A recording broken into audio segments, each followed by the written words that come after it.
Yeah, I wanted to start with RJ Barrett. RJ, I thought, we had a discussion yesterday about Emmanuel quickly. And we said So we wanted to see aggression and him looking for his shot, and that's yes, what he gave yes, us. he gave us that exactly. Quickly with 24 points last night, plus 32. Thought he really looked for his shot, and it just looked much more natural for him.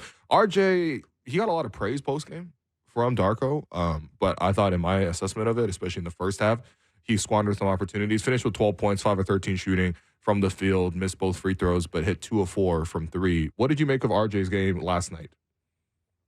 I think in terms of his individual offense, I know you were saying in the React pod that he seemed a bit forced, and I would agree with that. And I think, once he puts his head down, everyone seems to have a pretty good idea of what's happening. I think since he's put on a Raptors uniform, we've seen some good decision making where he has been able to penetrate and then kick out. We did see some of the playmaking in this one where he finishes with 7 assists. A good chunk of them came in the first half, and I thought that set a good tone for the team offensively. But I think when it came to his individual offense, he did struggle a bit. But you live with that, especially when everything is going so right for everyone else. Yeah, I mean, he definitely got a lot of praise for the assist. I think honestly for me, it's just it looked like the Nets knew exactly what he wanted to do, and honestly, like most scouting reports should know what he wants to do. Right? He does one thing really, really well. RJ Barrett does right now since joining the Raptors. His shot chart, and I looked it up, has just been very, very peculiar. Like he's got a really strange shot chart. He's only taken since joining the Raptors 2 mid-range jumpers. He's played 20 games now with the Raptors. He's taken 2 mid-range jumpers. He's 1 for 2. It doesn't even matter. There's 2 shots. You compare that to he's taken 193 shots within the restricted area. And I think that's how you get to RJ getting much more efficient as a player. He's always looking to get and force his way. And honestly, even when he's forced against going to his left, he usually comes back to his left anyway. And I suppose maybe the left-handedness of the whole thing inspired this kind of comparison because Darko Rajakovic actually had a really nice quote post-game when asked about RJ Barrett and which former champion that he was studying. So let's run that clip. RJ made some good reads, especially early in the game, 7 assists. Where have you seen kind of the biggest areas of growth in his ability to read the game and make plays? Manu Ginobili. We had a conversation, and it was a couple of weeks ago, and I told him that I see some of that type of play in him, that he can actually attack, that he sees the floor really well. And that's what we need from him to do, to be able to score and attack, but also to make right plays and to be playmaker for us. And the very fortunate thing about that is that Manu Ginobili is his favorite player as well. So it really helps that his mindset is the right one of finding the good balance between being aggressive and really finding his teammates. And he ended up game tonight with 7 assists. And to be honest with you, I expect that from him every single night. I was going to ask if you've had him studying Manu, but it sounds like that's something that he's been doing for a while now. Yeah, looks like that's his favorite player, and obviously he watched him a lot, and I'm planning of sitting down with him and just watching that film together and enjoying that film together. Yeah, so, I mean, first off, hey, Manu is an all-timer for me. I'm sure for you, too. I mean, Manu is just, like, such a awesome player, especially, obviously, winning the four chips with the Spurs, I think. Yeah, I mean, do you see a little bit of that with RJ? By the way, also, I had to mention, there was a DJ Carton who's on a 10-day contract. He got his first basket as a Raptor. I think his first basket in the league, too. So I hope they got the game ball for DJ as well.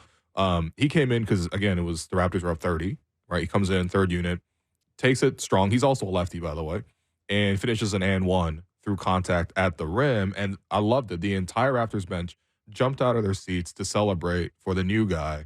And the camera actually panned over to RJ, who was actually doing the Moji, switched it up with the left like Ginobili. So, again, just an incredible Toronto connection, incredible GTA connection for RJ. But, yeah, I mean, do you see some Ginobili in the way RJ can potentially grow here? I don't really see the comparison. Okay. If I'm being completely honest, I think that he's definitely. I think Ginobili is a great person to learn from. Okay. And I think that is the type of player that RJ would want to strive to be like. it's a great example to have set. But right now, if I were to compare their games, I would say they're extremely different. I think Ginobili, What's the most pretty different much, part about it? I would say just the variety, right? And I think that's the thing with Ginobili. You never knew what he was going to do on the drive. Yeah. There was an unpredictability. Pop would say it too. Like I did not know what he was going to do. And you have to learn to like live with the fact that in the beginning he would get mad about it. Yep. And then he realized, hey, the only way I'm going to get the best out of this player is to just let him be. And hey, the championships speak for themselves. But yeah, I think when you talk about RJ's shot distribution, to your point, 70% of his shots come within 10 feet of the basket. Yep. There's another 26% that are threes. So that's 96% of his shot spectrum. Yep.